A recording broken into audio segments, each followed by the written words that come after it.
This system of man-centered works righteousness, it is an affront to God, and it needs to die.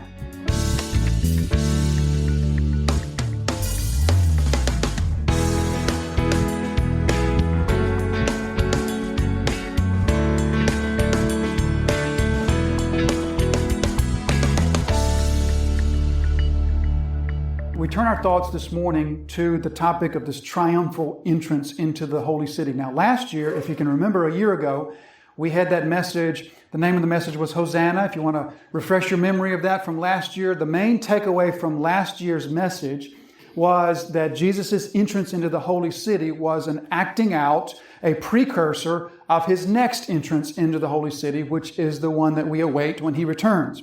So that's what we looked at last time on Triumphal Entrance Sunday. Today we're going to look at the next episode that occurs right after that. And that's the episode that's often referred to as the cleansing of the temple, the very next thing that Jesus does after he enters into the holy city. So we'll look this morning at Mark's account of this, because Mark's account is the fullest account of this episode known as the cleansing of the temple. So we'll be looking at Mark chapter 11. If you're using a pew Bible, then you'll find our text on page 1009. This episode is connected together with another episode known as the cursing of the fig tree, when Jesus curses the fig tree. That episode was going to begin in verse 12. And so we'll be looking this morning from verses 12 down through verse 26 or 25. So let's begin by reading our passage together, starting from verse 12. On the following day, when they came from Bethany, he was hungry, and seeing in the distance a fig tree and leaf, he went to see if he would find anything on it. When he came to it, he found nothing but leaves, for it was not the season for figs. And he said to it, "May no one ever eat fruit from you again." And his disciples heard it. And they came to Jerusalem, and he entered the temple and began to drive out those who sold and those who bought in the temple. And he overturned the tables of the money changers and the seats of those who sold pigeons. And he would not allow anyone to carry anything through the temple. And he was teaching them and saying to them, "Is it not written, 'My house shall be called a house of prayer for all the nations'? But you have made it a den of robbers." And the chief priests and the scribes heard it and were seeking a way to destroy him, for they feared him, because all the crowd was astonished at his teaching. And when evening came, they went out of the city. And as they passed by in the morning, they saw the fig tree withered away at its roots. And Peter remembered and said to him, "Rabbi, look, the fig tree that you cursed has withered." And Jesus answered him, "Have faith in God. Truly I say to you, whoever says to this mountain, 'Be taken up and thrown into the sea,' and does not doubt in his heart, but believes that what he says will come to pass, it will be done for him. Therefore I tell you, whatever you ask in prayer, believe that you have received it, and it will be yours. And whenever you stand praying, forgive if you have anything against anyone, so that your Father also who is in heaven may forgive you your trespasses." So here is our text for this morning. These two incidents sandwiched together in Mark's favorite technique of sandwiching or bracketing, in which he has two stories told together, and he interrupts the first one to tell the second one and then comes back to complete the first one.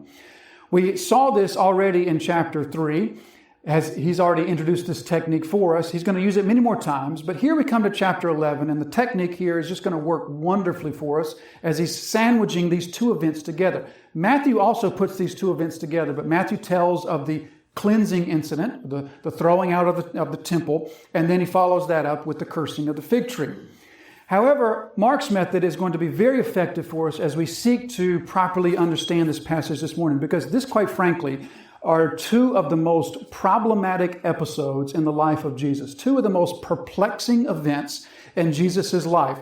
Many people have been vexed to try to understand what exactly these passages are saying to us, because on the surface, they just seem so odd to us, so out of place, particularly the first incident of Jesus' cursing of the fig tree. It seems to be such an incident that is out of character of Jesus. Here he is, we're told that he's hungry, and he sees a fig tree, and he goes over to get some figs, to eat some figs. And Mark tells us that it's not the season for figs to be on the tree. And he finds nothing on the tree, and he just seems to be so angry that he curses a fig tree, an inanimate object. And then the fig tree dies. And it just seems so out of character for Jesus. This is his last miracle that he will perform, and it is completely different from every miracle that he's performed up to this point. Jesus' first miracle and his last miracle are sort of unique. Remember, his first miracle was the changing the water to the wine at the wedding at Cana. And that was sort of an odd miracle because that miracle was not about restoring somebody's sight or saving somebody's life or cleansing a leper. It was about saving face for some acquaintances who didn't plan properly for the wedding and were running out of wine. But this miracle is even more strange. As Jesus' last miracle, this is the only miracle that he ever performs that is a miracle of destruction, not a miracle of restoration. It doesn't bring life. It doesn't bring safety. It doesn't bring restored eyesight. It doesn't cleanse a leper. It doesn't cast out a demon. It destroys. It takes life instead of gives life. Furthermore, it seems to be a miracle, the only miracle that Jesus performs out of anger. Now, we are told that he's angry in other instances. We just recently saw how Jesus was said to be angry in the synagogue when the Pharisees were watching him to see if he would heal the man's withered hand on the Sabbath. So we're told that he was angry. He looked at them with anger. But here, Jesus seems to be acting out of anger towards an inanimate object. Have you ever been angry at an inanimate object? Like you step on a Lego and you're mad at the Lego? And then later you realize how foolish to be mad at an object like that. Jesus seems to be mad at the tree, curses the tree then dies, and then comes this next episode when he's angry and throwing people out of the temple. So what are we to make of this? On the surface, it just seems, again, just so out of character. Many of the commentators that I read about this passage really struggle to find anything in it worthy of the Son of God. One commentator calls it a gross injustice carried out on an innocent tree. Bertrand Russell, the famous atheist who wrote in his book, Why I'm Not a Christian, he references this episode and said, this episode seems to be so beneath the character of even a righteous man, much less the Son of God. So what are we to make of this problematic view of Jesus, this problematic occurrence, this incident in which this just seems so perplexing and out of place for us? So as we look at this incident, what we're going to take a look at this morning is we're going to look first at the temple incident, the throwing the people out of the temple. And then we'll come back and we'll look finally at the tree. And we're going to see as Mark unfolds these events for us, always what he's doing is he's helping us to understand the two of them together. And as he puts them together, he's helping us to see the overall point. So we'll begin with the center passage, the passage of what's known as the cleansing of the temple. So in this incident, let's just read again from verse 15. They came to Jerusalem. He entered the temple and began to drive out those who sold and those who bought in the temple. And he overturned the tables of the money changers and the seats of those who sold pigeons, and he would not allow anyone to carry anything through the temple. So in this incident, a number of interpretations have been offered up as to what it is that Jesus is actually trying to accomplish. What is his rebuke directed toward, and what sort of goal does he hope to achieve by throwing these people out of the temple? So one view has it that Jesus was angry that the Gentile worshipers were being prevented from coming and worshiping in this temple, because Jesus enters the temple. Now he doesn't enter the temple proper, but he enters into the temple, what's known as the temple courtyard, the outer courtyard. The temple, of course, there was the building itself that was the temple, that inside that building was the Holy of Holies. Then outside of that was another courtyard for Jewish men and then another for Jewish women. And then there was the larger courtyard that's known of as the court of the Gentiles. And so it's been said that perhaps Jesus was angry that these Gentiles who were coming to worship were being impeded from their worship, because Jesus does say, after all, that my Father's house, reckoning us back to, of course, when Jesus was a young boy, and even then calling this his Father's house, Jesus says, my Father's house is to be called a house of prayer. So maybe what this is indicating for us is that Jesus is upset that these Gentile worshipers are being impeded in their worship or in their prayer because all these animals and money changing, going, taking hands, all these people. It's just like this picture in your mind, sort of a chaotic environment with animals being bought and sold, money changing being taking place at the tables, and lots of people and lots of activity and chaos everywhere. And so Jesus is angry that they are not being allowed to worship. Well, that is not a completely satisfying explanation for a couple of reasons. First, we have good evidence to suggest to us that the outer courtyard was never considered to be a holy area. The outermost courtyard was considered to be just that, just a courtyard. It's called the court of the Gentiles, but that is actually a modern term. In Jesus' day, it was not known as the court of Gentiles. It was just known as the outer court. So modern scholars have attached the name Court of the Gentiles to this because there was, as we know, there's this sign on the edge of this courtyard that precluded any foreigner or Gentile from entering into the actual courtyard or the inner courtyard. You may have heard of this sign. Archaeologists have discovered these signs that literally say any foreigner who goes beyond this point, you do so at the risk of your own life, and your own impending death is your own fault. So we've discovered these signs, and we know that any entrance beyond this outer courtyard by a Gentile or a foreigner was absolutely excluded. So scholars have called it the court of the Gentiles, but it wasn't called by that in Jesus' day. And there's no evidence at all to suggest that this was considered by anybody to be a holy area. Furthermore, we also know that the buying and selling and the money changing that's referenced in the passage here was said to have taken place in a smaller, sort of secluded area known as the Royal Shoah. Now, that area was sort of sequestered off, for the buying and selling and the money changing. And so the area in itself wasn't consumed by all these activities. But then I think, for me, the most compelling indication is just the size of the area itself. This outer courtyard was some 500 yards by 350 yards. Now, to kind of put that in perspective, 500 yards by 350 yards, of course, equates to 1,500 feet by about 1,000 feet. So picture in your mind just an incredible area. To equate this in terms of acreage, it literally translates to nearly 35 acres. That is a massive area. This is a huge courtyard. And so the size of the place itself lends itself to just understanding that this wasn't considered this huge holy area. This was just what it was. It was a large outer courtyard. So the idea that Jesus was angry that these Gentile worshipers weren't being allowed to worship just doesn't really hold a lot of water because the area was so large. The buying and selling that's referenced was sanctioned off into one area. And furthermore, there's no evidence that the Jewish people ever considered this to be a holy spot anyway. So another thought is that perhaps Jesus was angry that the people were being taken advantage of. There's the reference to the money changers and the buying and selling of the animals and the doves and the pigeons for the sacrifices and whatnot. And Jesus does make that statement that you've turned this into a den of robbers. And so oftentimes it's been supposed that Jesus was upset that the people were being taken advantage of for the profit of the priests. And that was true. The priests, particularly the high priest, did get rich. They did get very wealthy off of this because all the money changing that took place and the selling of animals, all of that profited the priests. And so as the animals were being sold, of course, they were sold for a profit. Now, you could, of course, bring your own animals to sacrifice them. But those animals had to be approved by the priest to be indeed without blemish and worthy of being sacrificed. And so oftentimes the animals that you brought just wouldn't be found to be worthy. And, oh, by the way, we do have animals that you can buy, and here's our price. And so the priest profited from all that.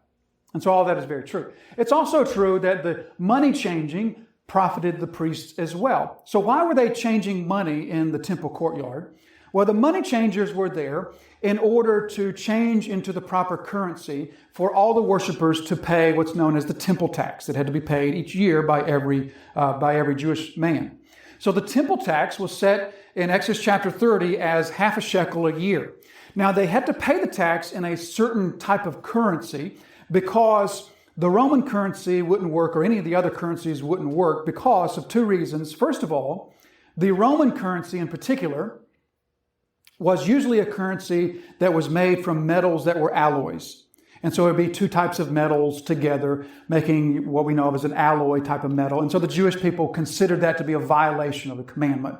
But then the main reason was because all the Jewish coins had an image on it, the image of Caesar, right? Remember the story where they come to Jesus and they say, should we be paying taxes to Caesar or not? And Jesus says, show me a denarius. And he says, whose image is this? Then give it to Caesar then. So the Roman coins had an image of Caesar, which the Jewish people considered to be idolatry, a violation of the second commandment against graven images. And so for those reasons, the temple tax couldn't be put into the temple coffers in Roman coinage. There was only one currency that would fit the Jewish regulations, and that was known as the Tyrrhenian shekel. Now, Tyrrhenian, that's just the adjective form of Tyre, Tyre and Sidon. So Tyre had a shekel that was a solid metal coin and didn't have an image of a person on it. So all the money to pay the temple tax had to be changed into Tyrrhenian shekels in order to pay the tax. Now, it was usually done, or not usually, it was always done with a fee, and scholars tell us that fee would range between 5 and 12%. So the priest profited from the changing of money as well. So it was profitable for the priest, and so many people suppose that perhaps Jesus was just not happy that the people were being taken advantage of by, in essence, charging them a fee to come and sacrifice animals or to pay the temple tax. Now, Jesus probably was not very happy about that, but that also doesn't seem to be the reason why he does this. And the reason that we see that is because Jesus plainly throws out not just the sellers, who are the ones taking advantage of the people, but the buyers too. The text is plain there. So why would Jesus, if he's angry that the people are being taken advantage of, why would he throw out both the buyers and the sellers? So Jesus instead, he's probably, again, not real happy that they're being taken advantage of, but that's not what's behind this.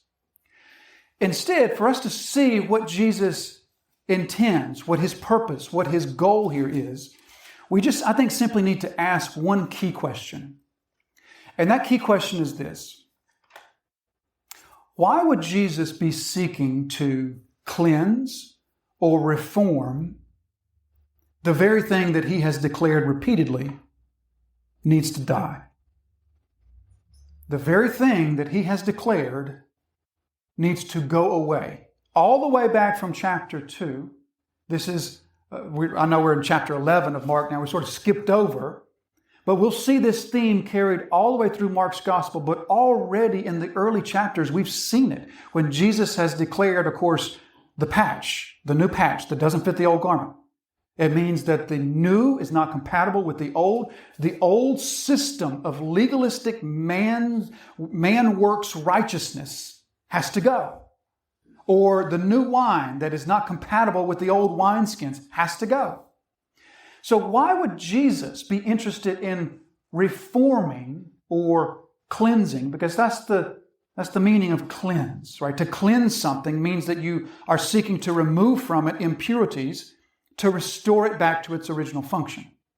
Why would Jesus be seeking to do that for an institution that he has declared repeatedly is apostate and needs to go?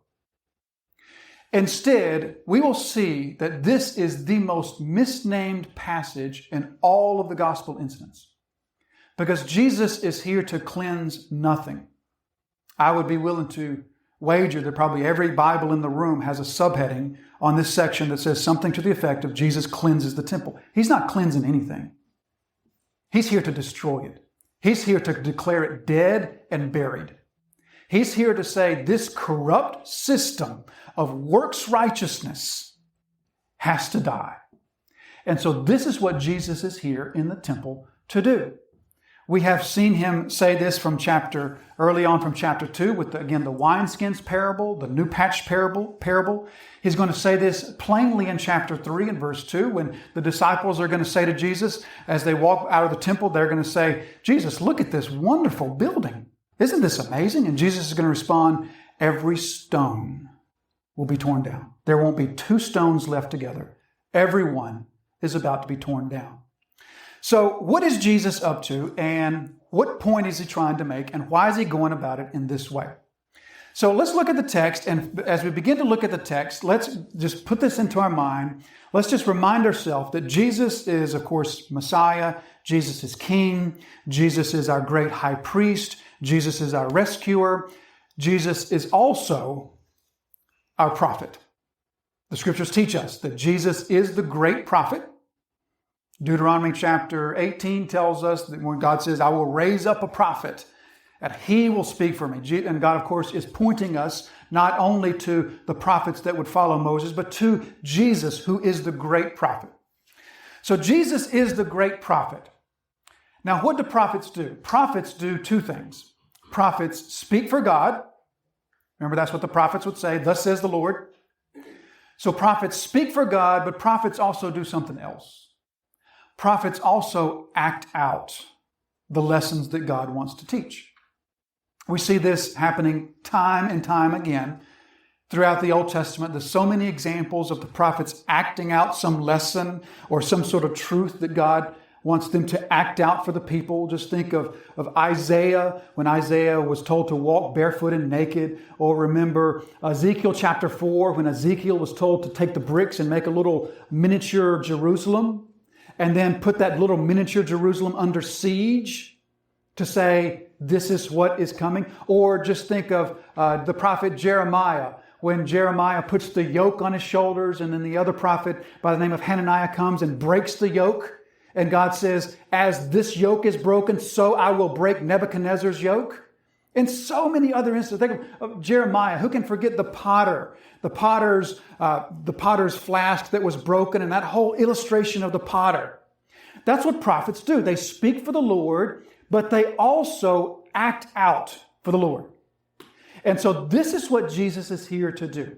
He is here to act out in demonstration mode the truth, the reality that he's been teaching since chapter 2 and will culminate in chapter 3, which is the reality to say this apostate, man-centered, works righteousness system of hypocrisy is dead, and I'm declaring it done and through with this.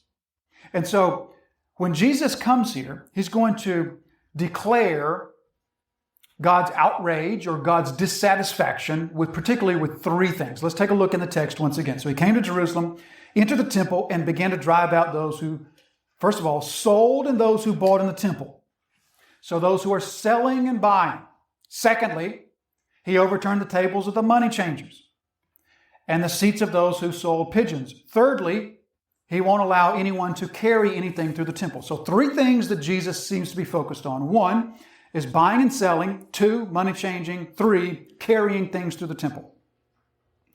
So these three things that Jesus seems to be opposed to, if we think about these in categories, he is opposed to the buying and selling, the money changing, and carrying things through the temple. The carrying things through the temple, that's a tough one. So some people think that maybe Jesus was not happy that some people were using the temple courtyard as a shortcut. They were sort of making a shortcut through the temple courtyard. Jesus wasn't happy about that, so he stopped people from carrying things through the courtyard. That doesn't make a lot of sense because it's not even said to be the Sabbath. Maybe if it was the Sabbath, but what is this about carrying things? Well, if we think about the word here, translated carry anything, the word anything, that's not the standard sort of generic word for anything. Instead, it's a word that is often associated with vessels of worship, vessels that had to do with temple worship. So we put all these three things together. Jesus stops the money changing, the selling of animals for sacrificing, the buying of animals for sacrificing, and the carrying of worship vessels. In other words, Jesus is here to shut down all the activities that make the temple function. If animals are not bought and sold, then there's no sacrifices. If the temple tax is not paid, that's what supports the temple. That's what funds the temple. And then if the worship vessels, the accoutrements for worship are not carried in and out of the temple, then that stops the temple worship. In other words, Jesus is symbolically putting a stop to the temple activities. Now, he's not doing that in reality. It's not like Jesus is shutting the temple down. This is all symbolic. This is metaphorical. And so one man is not going to just shut down the temple activities, but instead, What he's doing is he's symbolically attacking each thing that needs to happen in order for the temple to function. Because Jesus is saying very loudly and very clearly, this system of man-centered works righteousness, it is an affront to God and it needs to die.